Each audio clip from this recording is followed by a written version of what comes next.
Hi, I'm Rappler Entertainment Editor Marguerite De Leon, and welcome to the latest episode of Rappler Talk Entertainment. Today we have first one in the house. Hi, guys. Kindly introduce yourselves. Start at the end. Going out to be first, we are first one. Hello po, I'm Jay. Hi po, I'm Ace. Hi, I'm Joker. Hello po, ako po si Max. Hi, Malfa. And hi guys, I'm Jason. Hi. Thank you so much for being here with us today. Thank you din Having po. us po. Ayan. So let's get into it.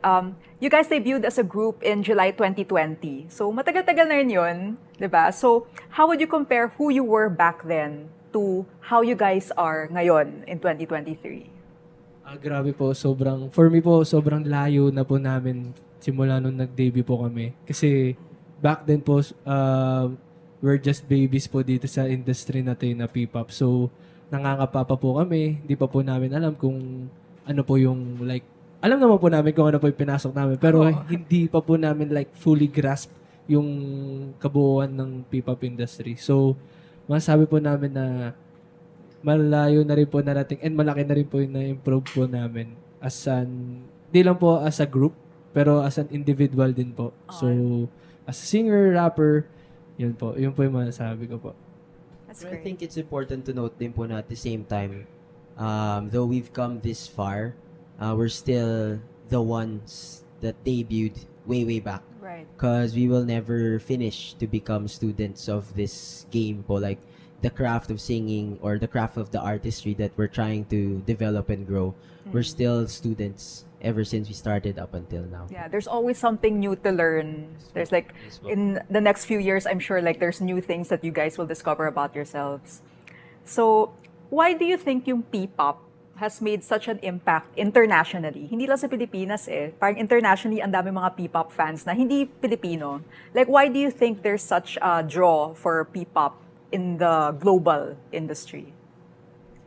Well, it's of course thanks to the heart of the Filipino people. Like, the artists itself have the Filipino heart. I think that's what makes OPM and P-pop very, very unique and still steadfast, strong in the music industry, globally and internationally, not just locally. And of course, we have the trailblazers who started it all, the ones who opened the gate. Of course, our brothers SB19. We can't deny that. It's of course thanks to their effort as well that opened the gates for all the P-pop acts now that are trying to trailblaze their own roads as well and their own rights, so that they can not just establish but show the world what more P-pop can offer. Not just locally, but of course globally. Because, Filipino music is unique in itself, not just in language, but I think po it's the Filipino heart talaga that makes the music of OPM and P-pop very distinct. Right. Sobrang dami ng bagong P-pop groups ngayon, no? Just this year. And you guys have been able to share the stage with so many of them. What's it like working with other P-pop groups? Masaya po kasi bukod po sa nakakasama po namin sila on stage, may nagbabanding rin po kami outside sa sa stage. So, kunyari nagbabasketball kami, ganyan. Yes po, nagbabasketball kami, nag-ML kami. So, yung mga maliliit na bagay na yun is what makes us na parang strong yung relationship namin sa iba't ibang grupo. And, Yeah, so parang hindi not as competitors, baga naging friends na rin talaga kami. Na-curious tuloy ako, pag nagba-basketball kayo, do you go as teams per boy group po, or hindi? Nag-mix kayo? Nax, very diplomatic. Pero nagkakaroon po ng times na first one versus first one versus SB9 or Vision. Kami na first five na naglalaro ng basketball. So, may times po na ganun talaga yung nagiging setup. Pero after that, tinatry po talaga namin na maghiwa-hiwalay kami.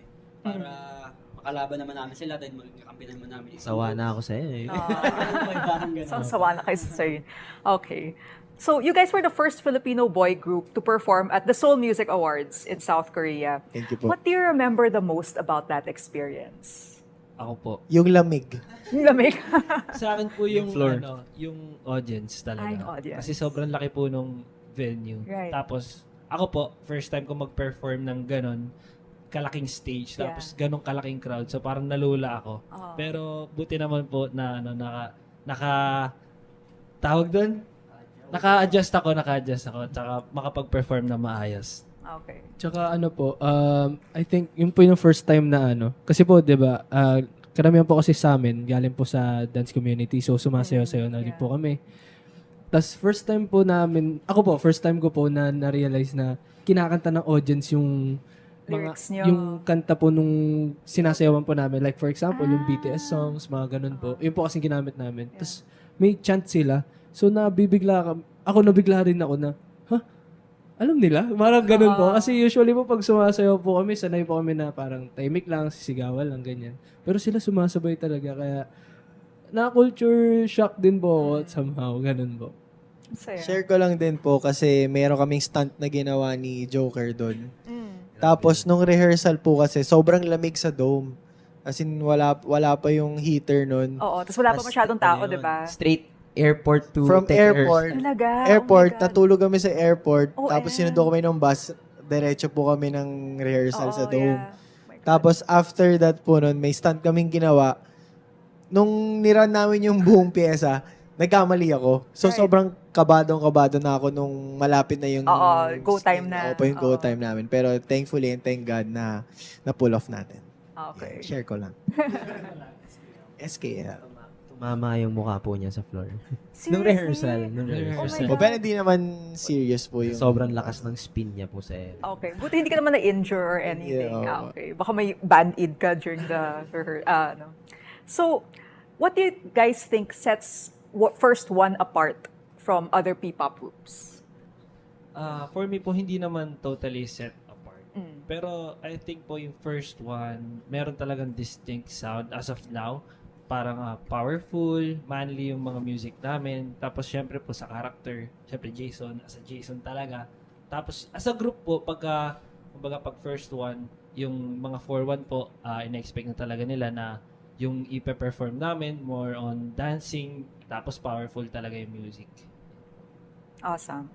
Okay, so yun, you consider artists like Michael Jackson and the Backstreet Boys as influences. At yun nga, nasa-sense nga ng mga tao yun. But what musicians would your fans be surprised to learn you are fans of?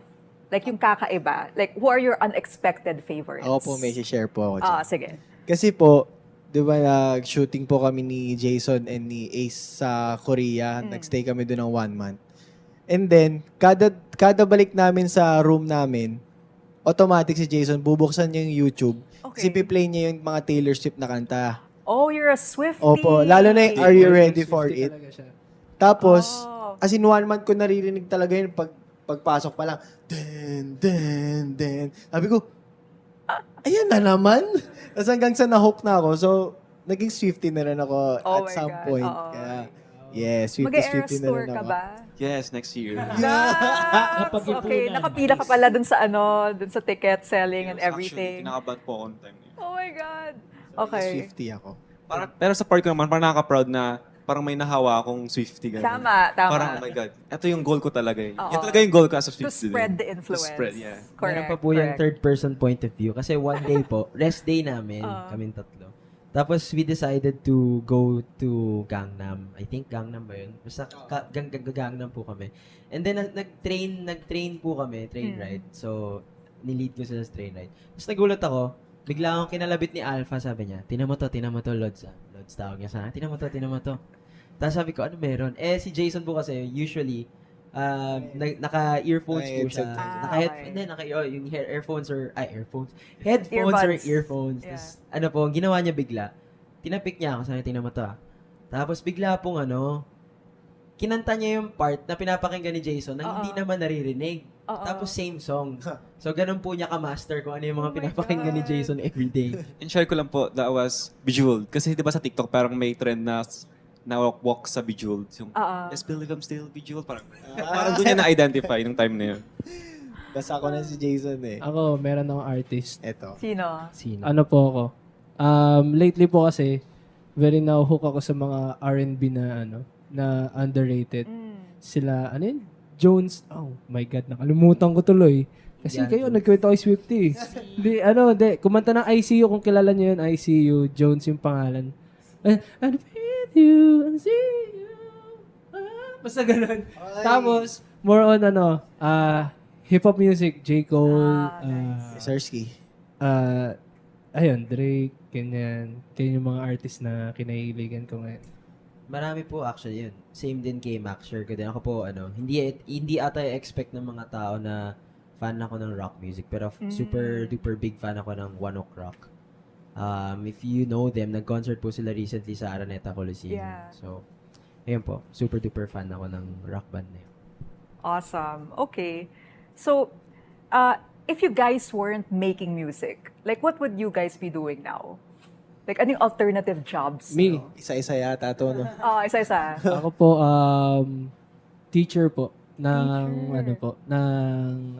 tag dito? Ng PE. Yes. PE. Oh, Opo. awesome. Okay. Physical education. Pero mas gusto ko pong like broad, like MAPE.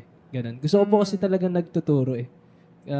Ewan ko po, parang may something sa akin na kapag nakikita ko po yung mga students ko na parang natutuwa, parang pag may bago silang natututunan, parang pag nagla-light up yung mukha nila na, ganun pala yun. Parang mga ganun pong moments. Yun po yung natutuwa ko na nakakatulong ako na magbigay ng gantong information, ganyan, ng knowledge, tapos ipapasa nila sa next na generation. So, nakakatuwa lang po mag-inspire ng mga, di naman bata, siguro kahit mga teenagers, ganun Yeah. po. Yun po. Ako po, teacher. Ganda. Ako po, it's either dance coach or aircraft maintenance.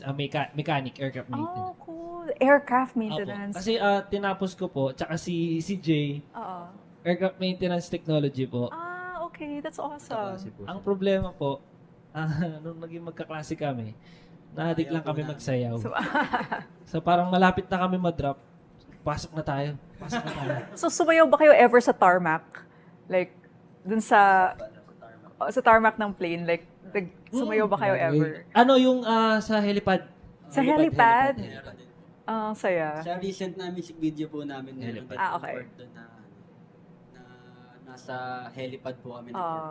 Tapos lumabas ba yung parang pagka-aircraft technician nyo? Like, na-OC ba kayo or Sakto something? Sige, how about you? Not sure po. Maybe, ano po, businessman or economista. Kasi okay. po, yun po yung inaral ko sa school. I see. I graduated po Management Economics sa Okay. Ateneo. Pero, feel ko rin po magiging artist pa rin ako kasi yung dugo ko, Gusto talaga mag-perform ever talaga. since 6 years old po talaga ako. Naalala ko po na I made a deal pa with my parents. Hindi ko po sabihin kung saan. Basta artist na po ako noon. Nasa ano pa ako, Ateneo High. And then, ang deal ko, gusto kong pumasok, tuloy-tuloy. Tapos sabi ng parents ko, hindi, tapusin mo muna yan. Tapos after you graduate college, bahala ka sa buhay mo. Tapos po, tinotoo ko, after I graduated college, nakatanggap ako ng offer from an economic institution Right. to manage one of their funds as a Okay. fresh grad. Mahirap pong maka-nail ng job dun sa institution I'm na yun. sure, yeah. Nung narinig ko yun ng dad ko, sabi niya, punta ka interview. Siyempre po, pupunta ako, dad ko yun. Pumunta ako. Pero ano po, with all humility, ang sabi ko po, pumunta ako, I went to the interview. Ang ganda po ng offer talaga. Sabi ko, sir, thank you for the offer, but I have other plans. Wow. The very next day po, kasi lilipad na ako pa Korea. Oh, Tapos, okay. pag uwi ko, kunento ko sa parents ko over dinner. Oo. Yun po talaga, as in parang nalaglag yung mga kubyertos. Oh my God. Galit na galit. Na-bad trip pero sa'yo. dahil lilipad po ako pa Korea the next day, Slow mo yung... na nagbati rin kami. Kasi Oh, yeah, syempre hindi naman nila hayaan lumipad yung anak nila ng galit. Well, Pero yun po. I'm sure they're proud of you now. Super po, super. My son! Like slow-mo. What are you doing? How about you? Yun po, same po kay Joker. It's either performer po, dance, and yung aircraft mechanic. Kasi, yun na talaga eh. Yun na po talaga. So ano, Yun na talaga eh. Parang in case, in case in the future, at least like may ano kayo. Yes, May- po, yes. Fallback. Okay. How about you? Ako po same po, dance coach din po or backup dancer sa mga artista. And businessman din at the same time. And finally? I think I would pursue my interest po sa film or any multimedia arts po. Okay. Like as a director or an actor or... Lahat. Lahat na. You'll try everything. One-man team lang, no? What kind of films do you like? Like, what's a recent film na you want to promote to people? Na I i-enjoy? think, sobrang dami po kasi eh. Horror. Hindi ka ba ng Oppenheimer? Ano po, fan po ako ni Jordan Peele. Jordan Peele films. Okay. So, yung mga Nope. Us, Nope, yung mga Yeah. ganon, ganyan po yung mga type of films na gusto ko. Horror. Interesting. Hindi naman, Okay. I mean like, mind Suspense. something, ganon. Mind Boggling, blogging. ganon. Mind-boggling. Mystery, ganon. Loophole, mga loophole. Okay, that's awesome. Sige, so, of course, no P-pop group is complete without its fans. So, in your case, the 4-1s. So, any interesting or memorable parang experiences you've had with your fans? Like, something that immediately comes to mind pag sinabing, like, favorite fan moment? Ako po feeling ko sila din po, yung fan meet po namin. Kasi yun po yung very first na nag-fan meet po kami. Nag-mall show naman po kami, ganyan. Pero ibang klase din po kasi pag yung fan meet kasi lahat po sila nandun, lahat parang yun yung chance din na makikipag-usap kami sa kanila, na mabibigyan namin sila ng maraming time, ganun. So, ang saya lang kasi ang dami pa nila. Ang saya lang makita sila kasi yung iba po galing pa po yung ibang probinsya like Batangas, may Bulacan. taga Cebu pa po, ganyan. Kaya sobrang nakakatuwa lang kasi kapag mall show po kasi sa province lang po kami nakakapunta. Sa pagdating po sa mga sa Cebu, yung malalayo po, hindi pa po namin na susubukan. So, masaya po kami nung nagkaroon po kami ng fan meet na yun. Ako po medyo iba. Pero same din po. Pero rank one of the tops lang po yung experience Oo, din sa akin. For sure. Ako po number 1 ko na bago recently dahil sa P-PopCon 2 this year. Yeah, Naganap this this year. Doon po kasi sa stage namin doon, nag-incorporate kami ng fake glitch. O yan, na-reveal na. Fake glitch yun. Huwag na kayong mag-away-away. Fake glitch po siya. And then, ang pinerform namin sa fake glitch na yun was this song called Turn Up. So, hindi namin talaga siya, like, hindi siya, not naman hindi sikat na song namin, pero hindi siya one of the mains. So, seldom namin siyang kinakanta aside from all shows. So, ginawa po namin siyang opener dun sa stage na yun. Oh, okay. Ngayon po, pagdating doon sa fake glitch, ang gist was, parang nawalan ng audio lahat. Parang technical Technical difficulty Gets, talaga. oo. Tapos nagulat po kami. Hindi namin alam na ganun magre-react yung 4-1. Not just 4-1, I think. Pero kaya ko siya favorite moment was that, syempre po sa P-PopCon, gathered all the fandoms Yeah, nandun all eh. of them, yeah. I don't think 4-1 lang po yung kumanta. Kasi Talaga? pag glitch talaga, grabe parang, come on everybody. As in, nag-stop po kami kumanta. Lahat po, rinig na rinig po namin sa stage. To think na sobrang laki nung stadium na yun. Rinig na rinig namin na kumakanta sila nung part na nawala. Yeah. So, grabe na. Galing. Grabe, gusto. Tsaka grabe din po yung kaba nung nung stage director. Technical. Hindi po nila Mga talaga. technical. Kinabahan Yung mga lahat ng technical, mga tech po. Pati yung yung mga nasa gilid. Rehearsal po. Sila lang po talaga kasi may alam. Gets. Galing. Okay, so you guys have a new single dito. Tell us more about what the song is about and yung process of making it.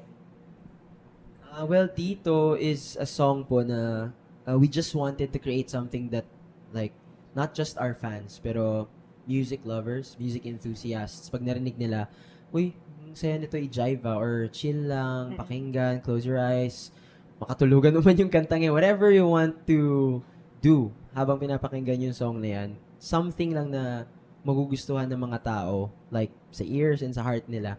Something mas chillax kasi we're trying to break na yung sabi nga ni Joker na parati pag sinabi mo first one, oy, sila yung super powerful group na sing and dance, ganito. Sing and dance pa rin, but you never expected something na sultry, sexy, Right. at gentlemanly pa rin. The softer side. Yes po. When we made this song kasi, the theme was, how do we create some romantic, sensual, sexy song na gentlemanly pa rin? Parang yung Right. mga times po ng Boyz II Men na I'll Make Love to You or End of the Road, ganun type ng romantic song. So, we made it to that effect and hence Tito was born. Perfect. So, guys, we have a very special treat. We get to hear a little bit of a sample from Dito. So, boys, take it away. Thank you po.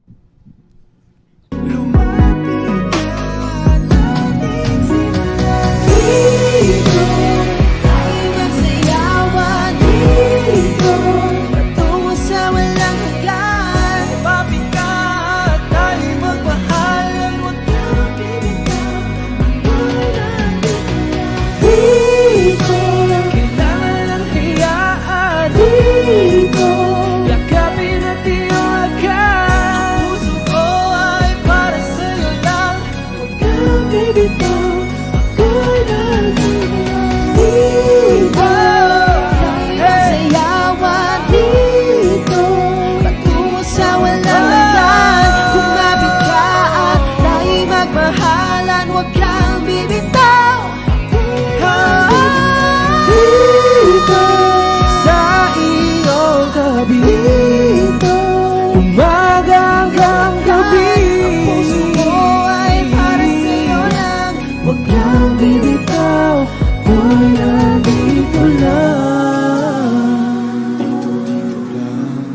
Thank you po.